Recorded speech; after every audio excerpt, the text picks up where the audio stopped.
चलिए शुरुआत करते हैं। तो हम पढ़ रहे थे शिक्षक शिक्षण एवं तकनीकी, टीचर टीचिंग एंड टेक्नोलॉजी, और इसकी ये यूनिट है शिक्षण शिक्षण का कार्य है, टास्क ऑफ टीचिंग। तो कम समय में अधिक कोर्स को रिवाइज करने के लिए इस वीडियो को आप 1.5x या 2x की स्पीड पर देख लें। अगर आपको फास्ट देखनी है तो 1.5x या 2x पर आप इसको देख सकते हैं, उससे अच्छा सुनाई देगा। चलिए हम शुरुआत करते हैं शिक्षण के कार्य यानी कि टास्क ऑफ टीचिंग। प्रश्न नंबर 1, अति लघु उत्तरीय प्रश्न में स्वामित्व अधिगम प्रतिमान किसने दिया? तो स्वामित्व अधिगम प्रतिमान बीएस ब्लूम ने दिया। स्वामित्व अधिगम प्रतिमान बीएस ब्लूम ने दिया। कनेक्शन ठीक है। तो स्वामित्व अधिगम प्रतिमान किसने दिया? ये बीएस ब्लूम ने दिया। नंबर 2, शिक्षण की मुख्य कितनी अवस्थाएं होती हैं? तो शिक्षण की मुख्यतः 3 अवस्थाएं होती हैं। शिक्षण की 3 अवस्थाएं होती हैं। नेक्स्ट प्रश्न,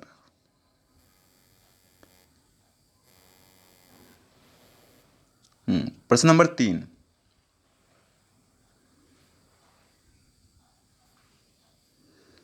प्रश्न नंबर 3, शिक्षण प्रक्रिया के मुख्य अंग कौन कौन से हैं? तो शिक्षण प्रक्रिया के अंग हैं शिक्षक, छात्र और पाठ्यक्रम। शिक्षण प्रक्रिया के मुख्य अंग हैं शिक्षक, छात्र और पाठ्यक्रम। तो ध्यान रखेंगे, शिक्षण प्रक्रिया के मुख्य अंग हैं शिक्षक, छात्र और पाठ्यक्रम। प्रश्न नंबर 4,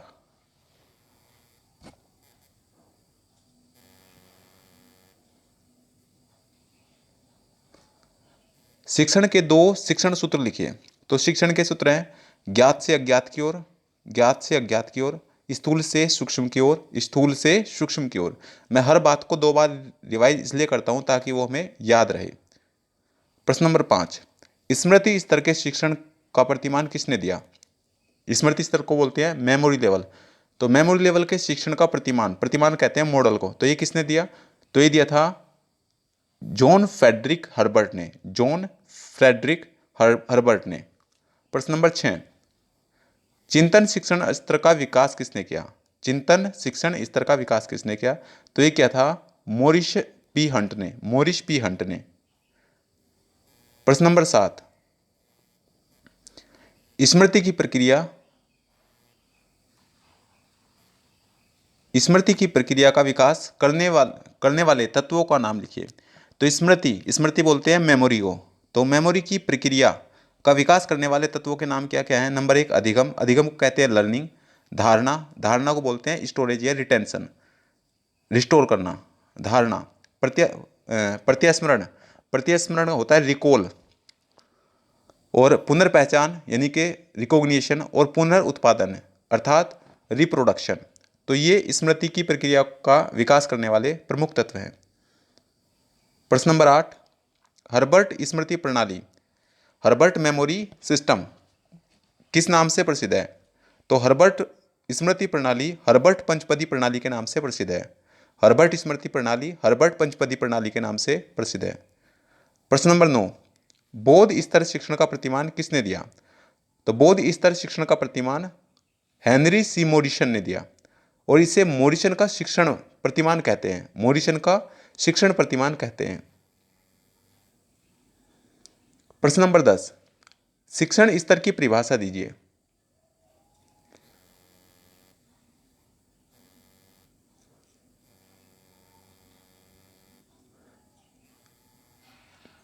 अब देखो प्रश्न नंबर 10, शिक्षण स्तर की परिभाषा।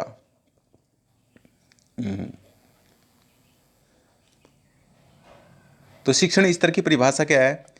शिक्षण एवं सीखने की परिस्थितियों को उनके स्तर के अनुसार एक माप अथवा पैमाने पर विचारहीन से विचारवान क्रियाओं, विचारहीन से विचारवान क्रियाओं की अवस्थाओं में विभाजित कर सकते हैं। तो शिक्षण स्तर की परिभाषा होगी। प्रश्न नंबर 11, पुनर्बलन कितने प्रकार का होता है? तो पुनर्बलन 2 प्रकार का होता है, जिसमें सकारात्मक पुनर्बलन और नकारात्मक पुनर्बलन। सकारात्मक पुनर्बलन यानी कि पॉजिटिव रेनफोर्समेंट, नकारात्मक पुनर्बलन यानी कि निगेटिव रेनफोर्समेंट। प्रश्न नंबर 12, मॉरिसन का शिक्षण प्रतिमान के कितने तत्व हैं? तो मॉरिसन के शिक्षण प्रतिमान के कितने तत्व हैं? तो ये 4 तत्व हैं, मॉरिसन के शिक्षण प्रतिमान के 4 तत्व हैं।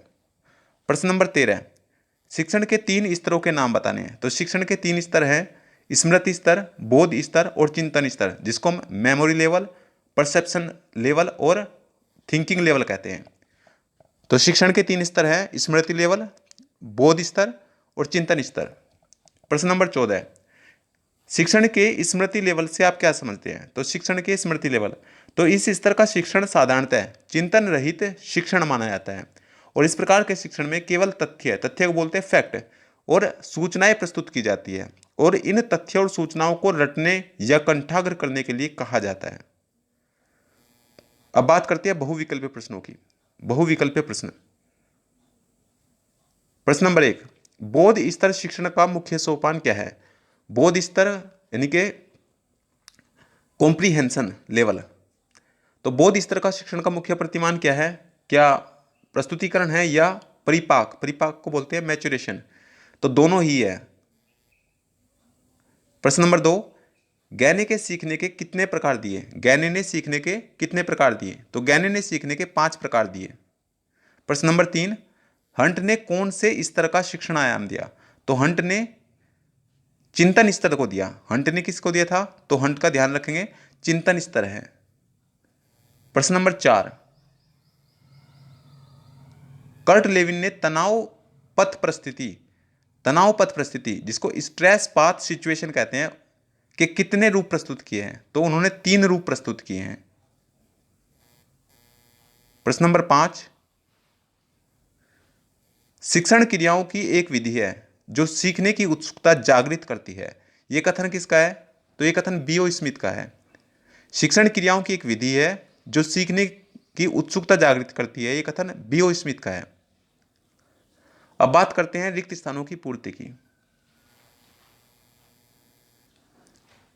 प्रश्न नंबर 1, सीखने के अनुभव का प्रत्यय किसने दिया? तो सीखने के अनुभव का प्रत्यय बीएस ब्लूम ने दिया। सीखने के अनुभव का प्रत्यय बीएस ब्लूम ने दिया। प्रश्न नंबर 2, आंतरिक अनुभव का संबंध किससे होता है? तो आंतरिक अनुभव का संबंध पाठ्य वस्तु से होता है।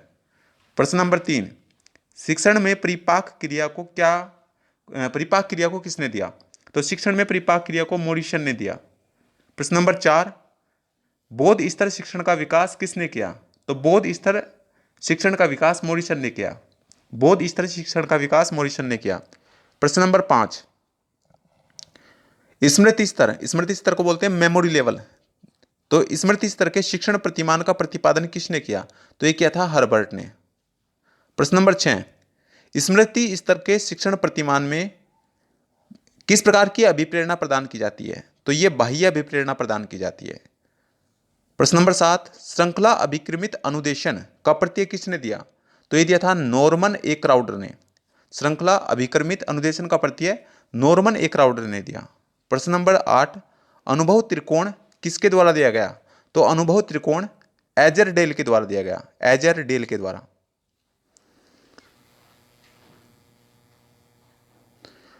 प्रश्न नंबर 9,